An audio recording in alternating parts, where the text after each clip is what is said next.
There's one food that you must avoid in order to overcome Alzheimer's. In fact, I don't think you can actually even improve Alzheimer's symptoms if you continue to consume this one food. With Alzheimer's, we have this fire going on in the brain. We have inflammation, amyloid plaquing, neurofibrillary tangles, which is basically like this big ball of fishing line that develops right after the plaquing. So they both work together. And then the immune reaction to that creates a tremendous amount of inflammation, and all these neurons start dying. But of all the factors that can influence Alzheimer's, positive or negative, what you eat is the most important thing. Here's some information that you probably have never heard before. Insulin is neuroprotective. It actually protects your brain cell. It actually prevents this amyloid plaquing from developing. And it also prevents the accumulation of those tangled type fibers that I just mentioned. There's even therapies that certain doctors use called intranasal insulin sprays, where they actually spray insulin up your sinuses so they go right into the brain. And it's been proven that it increases memory and the ability to learn. So one big factor relating to insulin is that if you're deficient in insulin, your risk for getting amyloid plaquing goes up. What increases insulin? Carbs. So should we start eating carbs? Okay, is that going to help the situation? No, because carbs raise blood sugars, and people with high blood sugar, like diabetics, have a much higher risk of getting Alzheimer's. So this is confusing because carbs increase insulin, and that should naturally prevent you from getting Alzheimer's, but it actually causes Alzheimer's. This is why some people coin the term type 3 diabetes is Alzheimer's. Okay, here's the missing information. When you increase insulin, you instantly create resistance. The body starts to protect you against this excess insulin, and it leads to insulin resistance, okay? When you have insulin resistance, you actually have a deficiency of insulin inside your cells. So more insulin creates a deficiency of insulin. Sounds strange, sounds counterintuitive, but now you know why.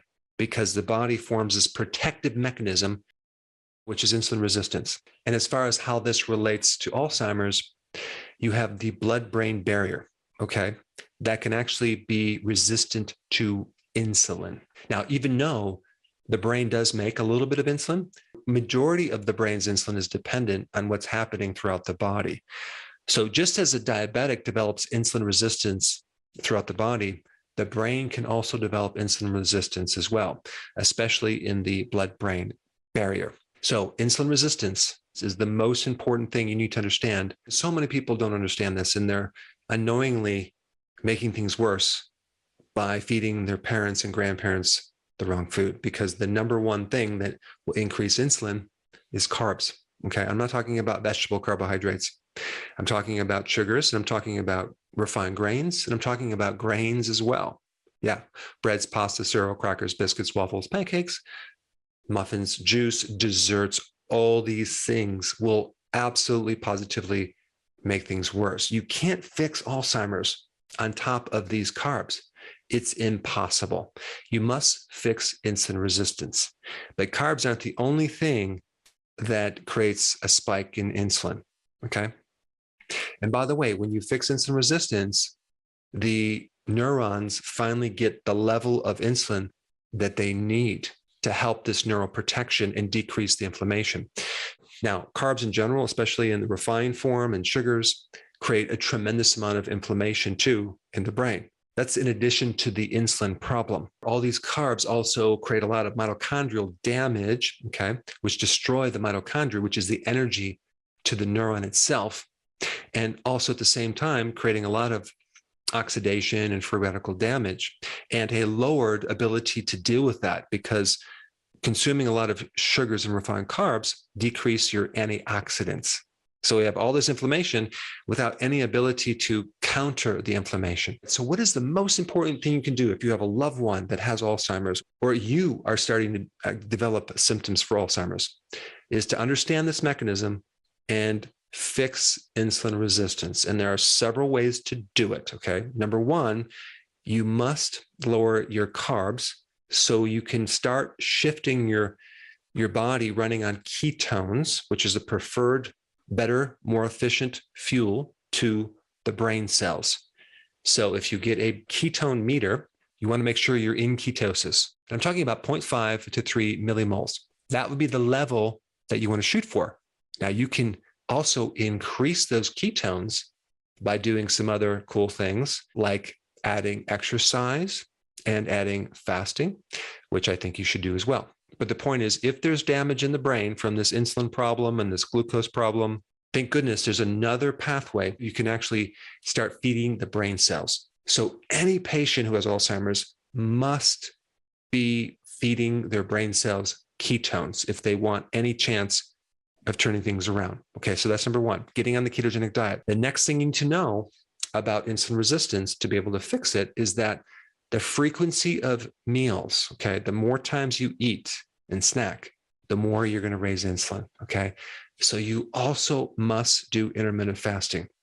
And if you have signs of Alzheimer's, okay, or you're at risk, you really need to be on what's called OMAD, which is 1 meal a day. That meal needs to be healthy and it needs to be big enough and providing you with all the nutrition, but allowing your body to fast for 23 hours is super, super important because you're going to keep your insulin low. You're going to actually start to allow the neurons to be fed with insulin. You're going to turn around insulin resistance so much faster. So the worse someone has Alzheimer's, the less frequent they should eat. And you would see a dramatic improvement if you did this. So 1 meal a day and make sure that meal is the ketogenic diet. Well, I'm 57 years old. I'm 6'2". I weigh 185 pounds, and I can easily run my body on 1 meal a day. Okay. I have more calories, but my body does very, very, very well on that. So anyone that is over the age of 50 really should be considering 1 meal a day, simply because we don't need so many calories, especially if you're not doing hardcore workouts.